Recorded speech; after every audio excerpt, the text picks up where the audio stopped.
Hello friends, welcome back. आप सबका स्वागत है मेरे इस यूट्यूब चैनल पर। आज का हमारा टॉपिक है नेटवर्क बेसिक्स। इसमें हम नेटवर्किंग के बड़े बेसिक से फंडामेंटल को सिर्फ टच करके आएंगे। अगर आप डिटेल में समझना चाहते हो कोई पर्टिकुलर टॉपिक तो नीचे कमेंट में मुझे बता देना, मैं उस पर्टिकुलर टॉपिक पे डिटेल में वीडियो बना दूंगा।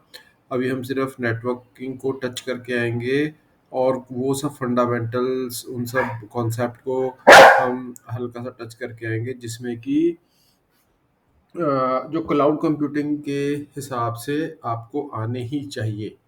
ठीक है, आपको समझ में आने चाहिए। अदरवाइज आप क्लाउड कंप्यूटिंग में नेटवर्क रिलेटेड कंपोनेंट्स हैं उनमें कभी भी अच्छे से समझ नहीं पाओगे कि वो किस तरह से काम करते हैं। तो चलो शुरू करते हैं। सबसे पहले नेटवर्क नेटवर्क होता क्या है यार? देखो, जब भी दो या दो से ज़्यादा कंप्यूटर कोई भी रिसोर्स शेयर करेंगे उसको नेटवर्क बोलेंगे। वो रिसोर्स क्या हो सकता है? वो रिसोर्स हो सकता है प्रिंटर, कोई भी आपकी फाइल्स आपस में एक्सचेंज करना, या किसी भी तरह की इलेक्ट्रॉनिक कम्युनिकेशन। ठीक है, तो एक आ, आपस में वो सब कम्युनिकेट कर रहे हैं और वो दो कंप्यूटर हैं, दो से ज़्यादा है, तो नेटवर्क हो गया। सिंपल सी बात है। अब वो दो कंप्यूटर आपस में कनेक्टेड कैसे होंगे, या जो भी वो रिसोर्सेज शेयर करेंगे वो कैसे कनेक्ट होंगे? वाईफाई पे वायरलेस के थ्रू हो सकते हैं, केबल के थ्रू हो सकते हैं, सैटेलाइट के थ्रू हो सकते हैं, किसी भी माध्यम से हो सकते हैं। नेटवर्क दो तरह के होते हैं, एक होता है लैन, एक होता है वैन। लैन मतलब लोकल एरिया नेटवर्क, जो कि यूजुअली एक सेम बिल्डिंग के अंदर होता है। एक सेम बिल्डिंग के बाहर बाकी जो कुछ भी आया था उसे वैन बोलते हैं, वाइड एरिया नेटवर्क। पूरी नेटवर्किंग की जो बैकबोन है वो OSI 7 लेयर मॉडल पर टिकी हुई है। ये एक हाइपोथेटिकल मॉडल है जो आपको कोई देखने को नहीं मिलेगा। ठीक है, बट जितने भी हार्डवेयर कंपोनेंट्स होते हैं वो इस मॉडल के हिसाब से ही होते हैं और उनकी कम्युनिकेशन भी इसी हिसाब से चलती है। इसमें जो सबसे पहली लेयर है वो है सबसे नीचे वाली लेयर, जिसे फिजिकल बोलते हैं।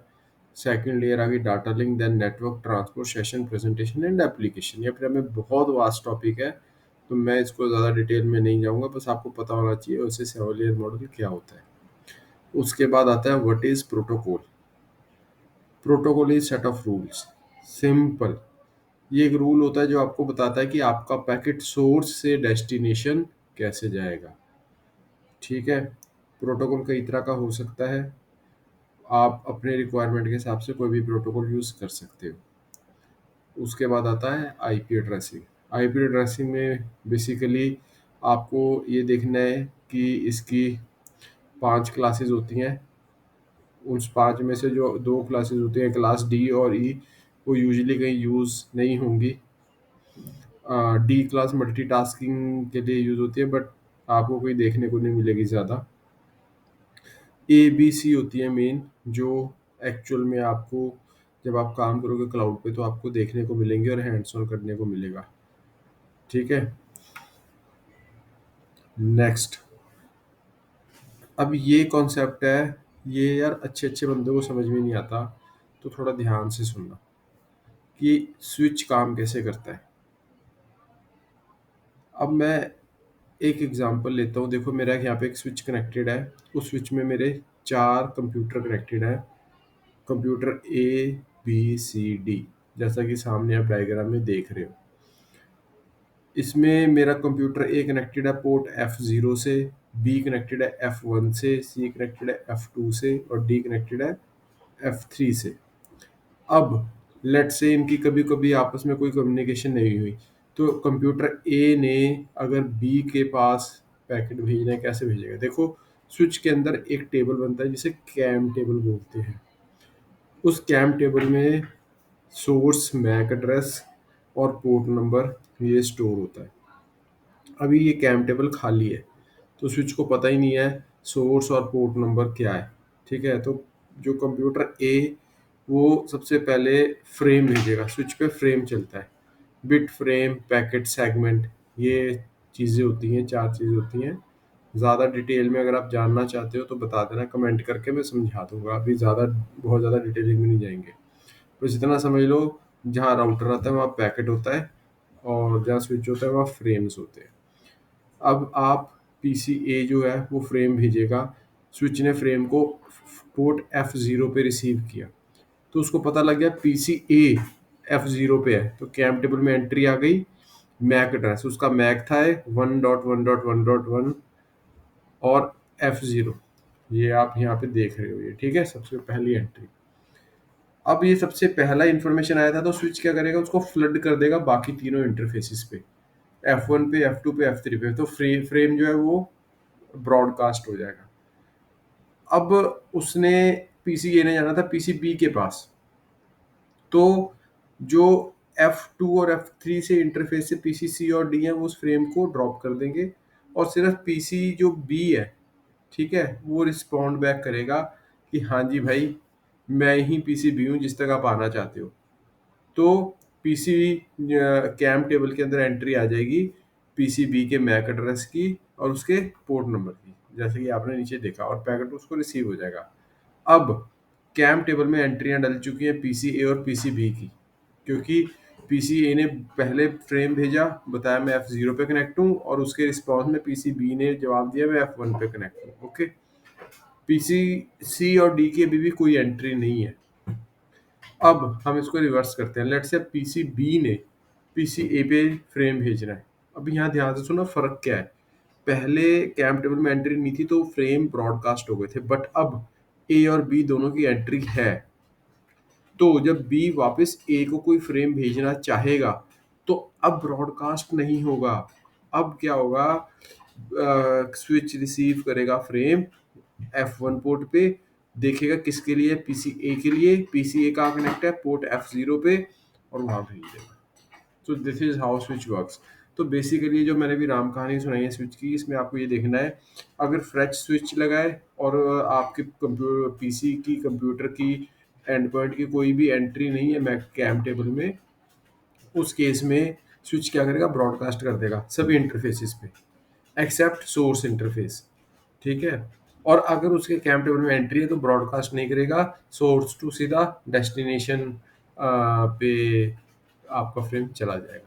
बस ये कॉन्सेप्ट है। इंटरव्यू का बड़ा जबरदस्त क्वेश्चन है ये, नेटवर्किंग पॉइंट ऑफ व्यू से।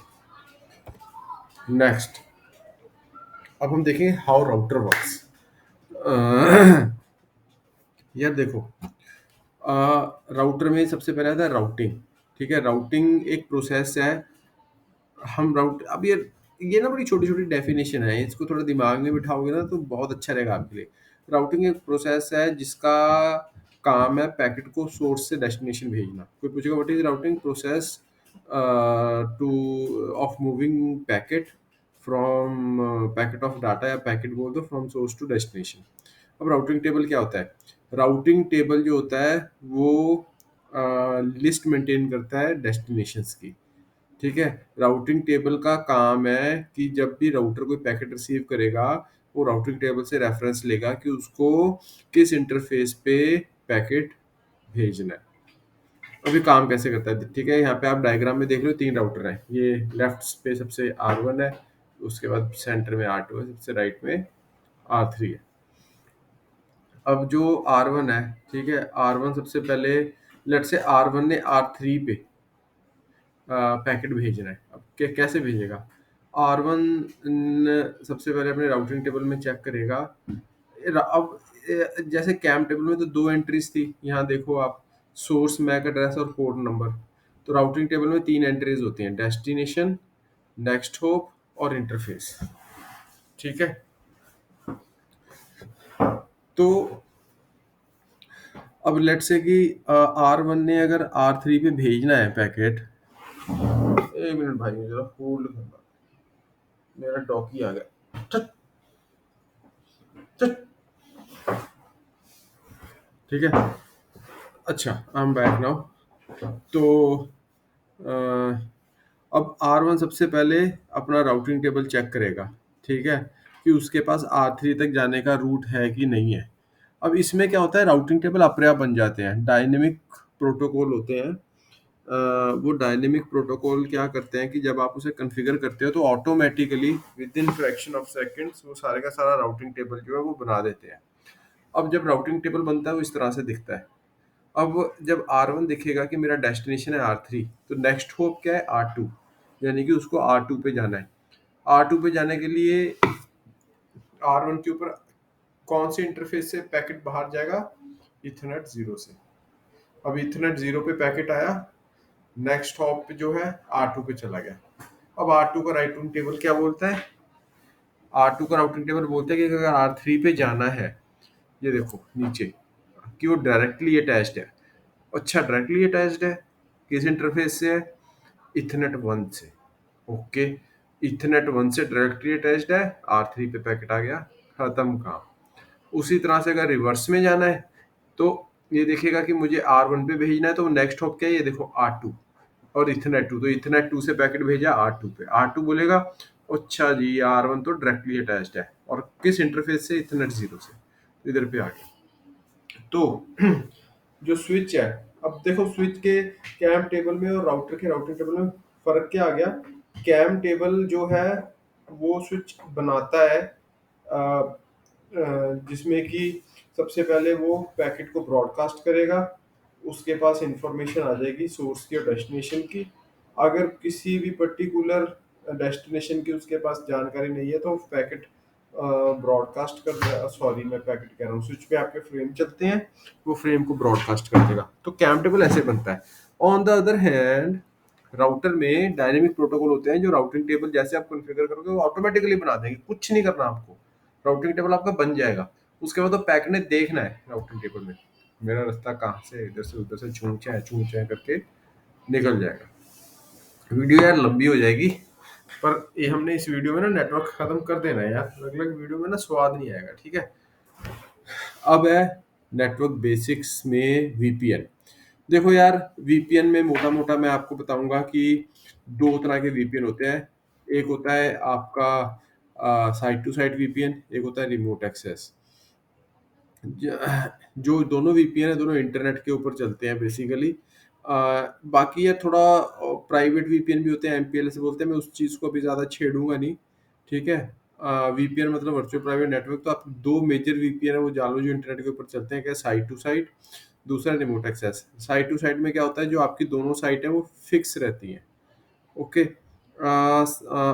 एक तरफ राउटर रख दिया, दूसरी तरफ राउटर रख दिया, दोनों इंटरनेट से हैं, आप उसके ऊपर आईपीसेक टनल बना दोगे, आपका ट्रैफिक इनक्रिप्ट हो जाएगा। तो आपका जो ऑफिस 1 से ऑफिस 2 तक जो ट्रैफिक है इनक्रिप्टेड वे में चलेगा। ये हो गया आपका site to site VPN. Remote access VPN basically आपका एक तरह से एसएसएल वीपीएन आ जाता है। इसमें आजकल जैसे वर्क फ्रॉम होम में क्या है, हमारा एक वीपीएन क्लाइंट हमारे लैपटॉप में डला हुआ है, हमें किसी पर्टिकुलर लोकेशन पे बैठने की ज़रूरत नहीं है, हमें इंटरनेट चाहिए, चाहे हम सीसीडी में चले जाए, घर पे या कहीं पे भी चले जाए।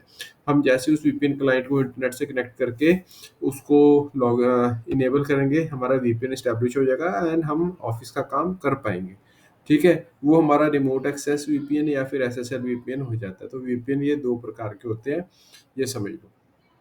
बहुत बेसिक्स करवा रहा हूँ तो ज़्यादा हाई फाई में नहीं जाएंगे। अगला आ गया लोड बैलेंसिंग। लोड बैलेंसिंग का काम है डिस्ट्रीब्यूट द लोड। मैं डायग्राम से आपको समझाने की कोशिश करूंगा। देखो सबसे पहले मेरे एंड यूज़र है, एंड यूज़र इंटरनेट से मेरे नेटवर्क में आने की कोशिश कर रहे हैं। तो सबसे पहले नेटवर्क में मेरा लोड बैलेंसर लगा हुआ है। लोड बैलेंसर क्या करेगा, वो देखेगा कि मेरे बैक एंड में लेट से 3 सर्वर हैं, तीनों में सेम एप्लीकेशन चल रही है, ठीक है। हमने 3 सर्वर का अपना एप्लीकेशन सर्वर लगाए हुए हैं। अब एक यूज़र आएगा वो एक सर्वर पे चला जाएगा, दूसरा आएगा दूसरे पे, तीसरा आएगा तीसरे पे। तो क्या हुआ, मेरा जो लोड है वो बैलेंस हो गया। ये काम है लोड बैलेंसर का। ओके,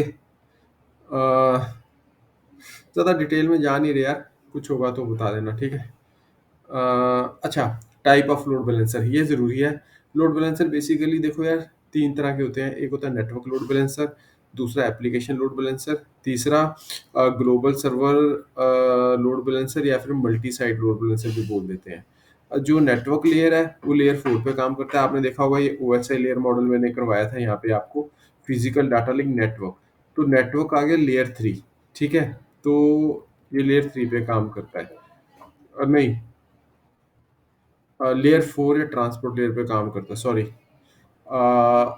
नेटवर्क लोड बैलेंसर काम करता है आपका लेयर 4 पे, ट्रांसपोर्ट लेयर पे, और जो आपका एप्लीकेशन काम करता है वो लेयर 7 पे काम करता है। सबसे ऊपर ये देखो, लेयर 7, ठीक है। अब फर्क क्या है? जो तो नेटवर्क लोड बैलेंसर है वो करेगा टीसीपी और यूडीपी पैकेट के बेस पे लोड बैलेंसिंग। जो एप्लीकेशन लोड बैलेंसर है, ठीक है, वो करेगा एप्लीकेशन लेवल पे लोड बैलेंसिंग। अगर आप स्पीड की बात करोगे तो network load balancer usually fast होते हैं, एप्लीकेशन लोड बैलेंसर स्लो होते हैं। क्यों? क्योंकि ओएसआई लेयर में देखेंगे तो एप्लीकेशन सबसे टॉप पे आती है, तो जो भी पैकेट लोड बैलेंस होगा सबके ऊपर से लेयर से लोड बैलेंस होता होगा तो नीचे आएगा। तो कंपैरेटिवली थोड़ा-सा जो लेटेंसी होता है एप्लीकेशन लोड बैलेंसर में आपको ज़्यादा मिलेगा, नेटवर्क लोड बैलेंसर में कम मिलेगा। कौन-सा कब, कहाँ, कैसे डिप्लॉय होगा ये टोटली टोपोलॉजी पे, रिक्वायरमेंट पे, उस सब पे डिपेंड करता है। इसका कोई थंब रूल अभी ऐसा है नहीं कि इस पर्टिकुलर सिनेरियो में नेटवर्क लगेगा, इस पर्टिकुलर में एप्लीकेशन लगेगा, डिपेंड करता है। कस्टमर रिक्वायरमेंट पे हो सकता है दोनों हमारे लग जाएँ, हो सकता है कोई एक लगे, ठीक है? उसके बाद ग्लोबल लोड बैलेंसर का काम है बेसिकली ग्लोबल लेवल पे लोड डिस्ट्रीब्यूट करना मल्टी साइट। फॉर एग्जांपल आपकी एक साइट यूएस में है, दूसरी साइट इंडिया में है। तो ऐसे केसेस में आप एक ग्लोबल लोड बैलेंसर यूज़ करते हो। इसका बेनिफिट, मेजरली 3 बेनिफिट है लोड बैलेंसर के। पहला है आपकी परफॉर्मेंस को एनहांस करना, दूसरा रेज़िलियंसी, रेज़िलियंसी मतलब कि आपका पैकेट कहीं से भी कैसे भी होके डेस्टिनेशन तक पहुँच जाएगा। लेट्स से यूज़र आया, आपके बैकएंड पे 3 एप्लीकेशन सर्वर चल रहे हैं। अगर आपका एक एप्लीकेशन सर्वर डाउन हो गया और किसी कारण से रिबूट हो गया, बाकी 2 चल रहे हैं, तो वो 2 जो है वो सारा लोड कैटर कर लेंगे, तो रेज़िलियंस नेटवर्क हो गया आपका। थर्ड हो गया स्केलेबिलिटी। इसके बाद आता है फायरवॉल। फायरवॉल बेसिकली एक सिक्योरिटी डिवाइस है नेटवर्क में जो कि मलिशियस ट्रैफिक को रोकने के काम आता है। फायरवॉल में बेसिकली 2 तरह के इंटरफेसेस होते हैं या नेटवर्क होते हैं। एक होता है इंटरनल नेटवर्क, एक होता है एक्सटर्नल। इंटरनल नेटवर्क होता है आपका लैन साइड का, एक्सटर्नल होता है वैन साइड का, ठीक है? आपको इंटरनल नेटवर्क को प्रोटेक्ट करके रखना है एक्सटर्नल नेटवर्क से। जो फायरवॉल होते हैं इंटरनल और एक्सटर्नल के बीच में आती है। तो इसलिए इसके जो इंटरफेसेस डिफाइन किए हुए हैं वो भी इसी तरह से डिफाइन किए हुए हैं, ठीक है? तो आपको इसके ऊपर सिक्योरिटी पॉलिसीज़ बनानी होती हैं जो ये डिफाइन करती हैं कि किस तरह का पैकेट जो है वो एक्सटर्नल नेटवर्क से इंटरनल नेटवर्क में आएगा। अब जो फायरवॉल है उसमें बेसिकली जो ये सिक्योरिटी पॉलिसीज़ हैं या इसको हम रूल भी बोल देते हैं, ये 3 तरह के होते हैं। एक होता है अलाउ, एक होता है ब्लॉक, एक होता है ड्रॉप। अलाउ मतलब कि आपने जो इनकमिंग या आउटगोइंग ट्रैफ़िक है उसको अलाउ कर दिया। ब्लॉक मतलब इनकमिंग या आउटगोइंग ट्रैफ़िक है, आपने उसको ब्लॉक कर दिया और जिसने भी वो रिक्वेस्ट किया था एंड यूज़र या क्लाइंट उसको एक एरर रिस्पॉन्स का मैसेज चला गया। और थर्ड होता है ड्रॉप। इसमें क्या होता है कि आपने इनकमिंग या आउटगोइंग पैकेट को ड्रॉप कर दिया और किसी भी तरह का कोई रिस्पॉन्स जो है वो किसी के पास नहीं जाएगा। ये कुछ सर्विस मैपिंग की हुई है एडब्ल्यूएस सर्विसेज, क्लाउड सर्विसेज से नेटवर्क की। तो ये हमारा नेटवर्किंग बेसिक्स था। अगला हमारा जो टॉपिक होगा एप्लीकेशन बेसिक्स होगा। तो ये वीडियो यहीं ख़त्म करते हैं, बहुत लंबी हो गई है। कमेंट करके बताना मेरी वीडियो कैसी लगी यार। ओके भाई।